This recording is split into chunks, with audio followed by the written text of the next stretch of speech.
शिवशक्ती सादर करीत आहे श्रावण विशेष संपूर्ण शिवलीला अमृत मराठी कथा स्वरूपामध्ये। श्रावण महिन्याच्या या परम पावन मुहूर्तावर आपण हे संपूर्ण शिवलीला अमृत ऐकत आहोत। यासाठी चॅनेलला सबस्क्राईब करा आणि सोबतच बेल आयकॉनला प्रेस करा, जेणेकरून प्रत्येक नवीन अध्यायाचे अपडेट तुम्हाला मिळेल सर्वात अगोदर।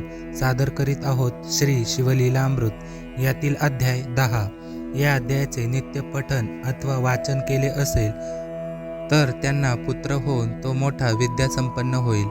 अध्यायाला सुरुवात करूया। अध्याय 10 शारदेची कथा।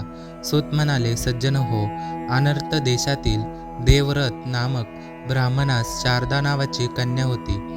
त्याने तिच्या 12व्या वर्षीच तिचा विवाह करून दिला। लग्नानंतर काही दिवस जावयाला आपल्याकडे ठेवून घेतले। एकदा शारदेचा पती स्नानसंध्या करून नदीवरून परत घरी येत असता विषारी साप चावून तो मरण पावला। त्यावेळी देवरथाने मोठ्या धैर्याने मुलीला सावरले व जावयाचे उत्तर कार्य केले।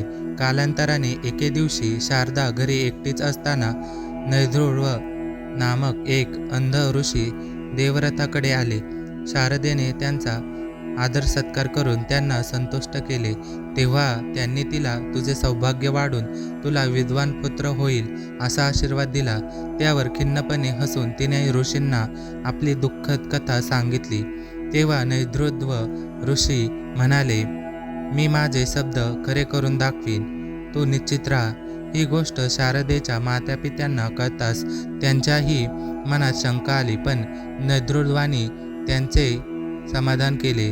त्यानंतर देवरथाकडे राहून नैर्ध्रुवांनी शारदेला ओम नमः शिवाय या मंत्राचा जप करायला सांगितला। शारदेकडून उमामहेश्वराचे व्रत करून घेतले, त्यांचे उद्यापनही केले। असे 1 वर्ष सरले। एका रात्री नैर्ध्रुव आणि शारदा उमामहेश्वराचे चिंतन करीत असताना भवानीने त्या दोघांना दर्शन दिले। तेव्हा नैर्ध्रुवानी तिची स्तुती करून माझा आशीर्वाद खरा कर अशी विनवणी केली।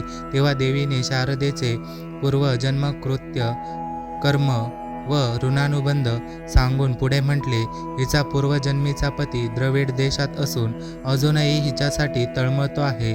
तो हिला स्वप्नात भोग देईल, त्यापासून तिला होणारा पुत्र शारदानंदन म्हणून विख्यात होईल। असे बोलून देवी गुप्त झाली। पुढे देवीच्या वचनानुसार शारदा गर्भवती झाली। तेव्हा लोकांनी तिचा छळ केला। तेव्हा शारदा निर्दोष असून तिची निंदा करणाऱ्यांच्या जिभेला किडे पडतील असे आकाशवाणी झाली। एका कुस्तीस निंदकास तशी प्रचिती येताच जननिंदा थांबली। पुढे तिला जो पुत्र झाला त्याचे नाव शारदानंदन ठेवण्यात आले। तो विद्वान पंडित झाला।